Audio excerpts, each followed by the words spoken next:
it's Patama who made this brilliant aggressive side of Guido Pini. Oh, big high side. Patama's gone down. Vader Patama's gone the wrong way on that third. Just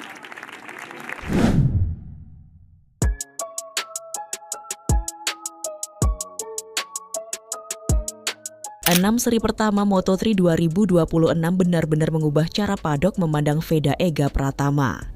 Awalnya, ia hanya dianggap rookie Asia yang sedang mencoba bertahan di tengah dominasi rider-rider Eropa dan KTM.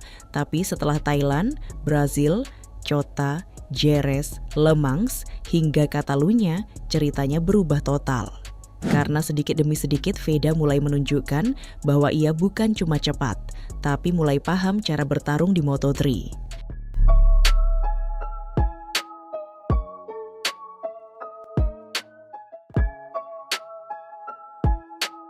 Thailand jadi awal semuanya, dan jujur, tidak banyak rookie Moto3 yang bisa langsung tampil seberani itu di race debut. Sejak qualifying, Veda sudah bikin paddock mulai melirik setelah berhasil start dari posisi 5. Satu-satunya rookie di top 5 grid.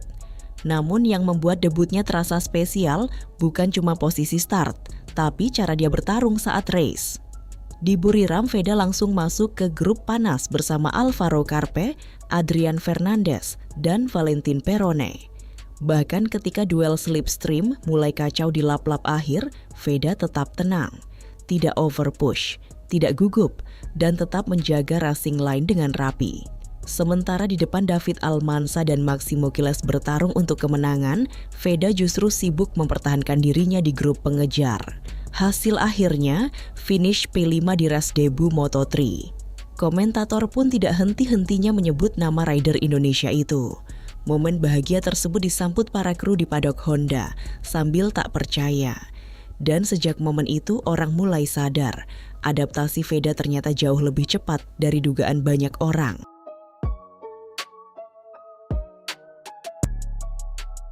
Kalau Thailand membuat paddock terkejut, Brazil membuat nama Veda benar-benar diperhitungkan. Race di Goiânia berlangsung kaos sejak awal. Balapan bahkan sempat dihentikan red flag yang membuat semua rider harus restart dengan tekanan jauh lebih tinggi.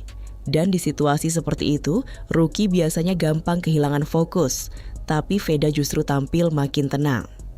Sepanjang restart race, ia terus menjaga kontak dengan grup depan bersama Guido Pini dan Alvaro Carpe.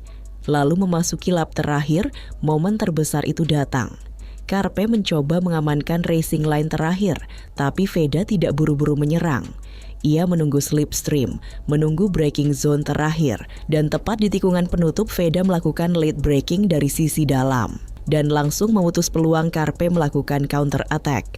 Begitu garis finish dilewati, Veda resmi meraih podium pertamanya hanya di race kedua. Dan sekaligus mencetak sejarah, menjadi rider Indonesia pertama yang naik podium di ajang Moto3. Dan sejak saat itu nama rookie asal Indonesia ini mulai jadi pembicaraan serius di pedok Moto3. Namun Moto3 tidak selalu memberi cerita indah. Dan Chota menjadi seri yang memperlihatkan sisi brutal kelas ini. Veda sebenarnya memulai weekend Amerika dengan sangat kuat. Ia start dari posisi 4 dan langsung bertarung di grup depan bersama Maximo Giles, Alvaro Carpe, Valentin Perone, dan Guido Pini. Bahkan di awal race, Veda terlihat masih nyaman menjaga ritme front group. Tapi memasuki lap keempat, semuanya berubah. Saat sedang mencoba mempertahankan posisinya di sektor 2, ban depan motor Veda kehilangan grip. High side besar terjadi dan motornya kemudian ikut tersambar Joel Esteban yang datang dari belakang. Itu jadi DNF pertama Veda di Moto3. Dan justru dari race inilah gaya balap Veda mulai berubah. Karena setelah COTA, ia terlihat lebih sabar dalam memilih momen overtake. Tetap agresif, tapi jauh lebih terkontrol.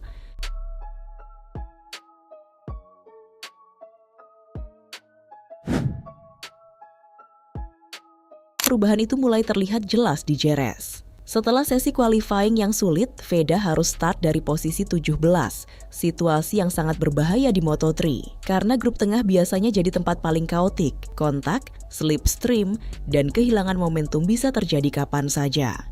Tapi justru di race ini, racecraft Veda terlihat jauh lebih matang. Alih-alih terlalu memaksakan overtake di awal, ia memilih recovery secara bertahap. Lap demi lap, ia mulai memotong rider di depannya. Dan yang paling penting, pace-nya tetap stabil sampai akhir race. Hasil akhirnya, naik 11 posisi dan finish ke-6. Jerez mungkin bukan podium, tapi race ini memperlihatkan bahwa Veda mulai memahami cara mengelola balapan panjang.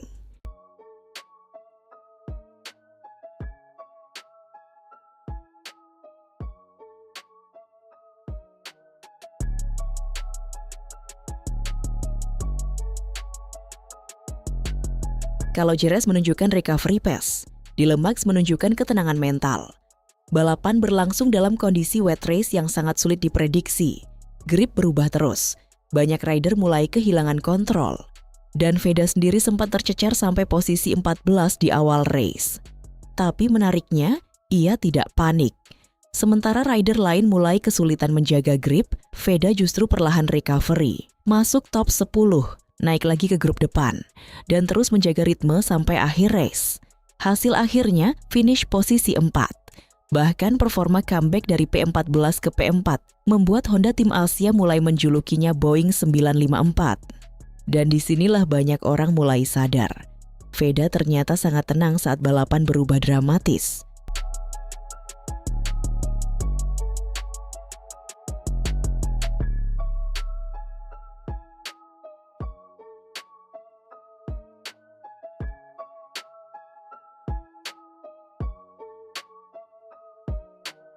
Dan akhirnya, Catalunya menjadi seri yang terasa seperti rangkuman perkembangan Veda sejauh ini. Semuanya bahkan dimulai dengan buruk.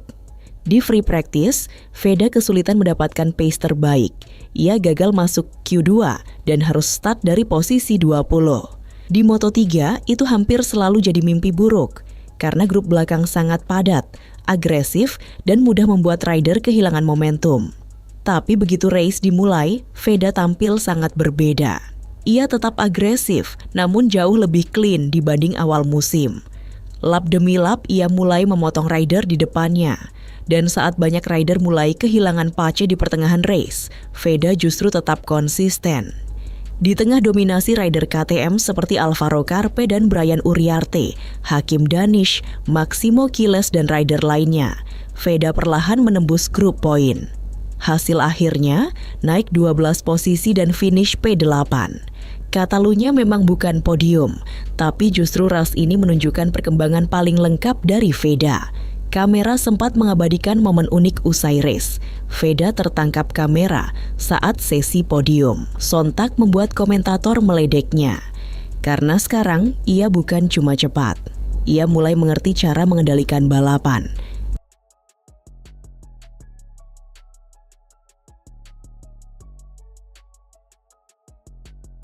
Thailand memberi rookie shock, Brazil memberi podium bersejarah, Cota memberi pelajaran keras.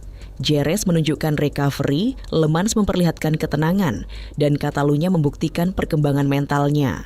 6 seri pertama ini belum membuat Veda jadi favorit juara dunia. Tapi satu hal mulai terlihat jelas, Veda Ega Pratama bukan lagi sekadar rookie Indonesia di Moto3. Ia mulai berubah menjadi rider yang benar-benar diperhitungkan. Akankah Veda bersinar di race Mugello nanti? Gimana prediksi kalian?